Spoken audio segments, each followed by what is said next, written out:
రాష్ట్రంలోని 108 మున్సిపాలిటీల్లో చెత్త ప్రాసెసింగ్ యూనిట్లు నెల రోజుల్లో సిద్దమవుతాయని పురపాలక శాఖ మంత్రి నారాయణ తెలిపారు. నెల్లూరులోని Dontali dumping yard, processing plant పనులను ఆయన పరిశీలించారు. వైసీపీ ప్రభుత్వం 153 లక్షల టన్నుల చెత్తను రాష్ట్రంపై వదిలివేసిందన్నారు. అందులో ఇప్పటికే 85 లక్షల టన్నుల చెత్తను తొలగించామని, దొంతాళిలో ఉన్న 65,000 టన్నుల చెత్తను నెలాఖరుకల్లా క్లియర్ చేస్తామని చెప్పారు. దొంతాళిలో 2 ఏళ్లలో వేస్ట్ టు ఎనర్జీ ప్లాంట్ పూర్తి చేస్తామని తెలిపారు. ముఖ్యమంత్రి గారు ప్రతి ఒక్కరికి స్వచ్ఛమైన వాటర్ ఇవ్వాలి అనే ఉద్దేశంతో 14,000 కోట్ల ప్రాజెక్ట్ ఇచ్చారు. అవన్నీ గ్రౌండ్ అయినాయి, వర్క్ జరుగుతూ ఉంది.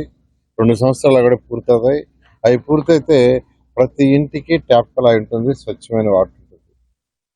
ఎన్ని గత ప్రభుత్వానికి పట్ల 2019 ఫిబ్రవరి నెలలో ఏషియన్ ఇన్ఫ్రాస్ట్రక్చర్ ఇన్వెస్ట్మెంట్ బ్యాంక్ ద్వారా 5,350 కోట్లు శాంక్షన్ చేసినప్పుడు నేనే మంత్రిని తాగటానికి వాటర్కి చేస్తే ఆ ప్రాజెక్ట్ వదిలేశారు. అమృతులు 8,500 కోట్లు కేంద్ర ప్రభుత్వం శాంక్షన్ చేస్తే మ్యాచింగ్ ఫండ్కే గత ప్రభుత్వం అది వదిలేసింది.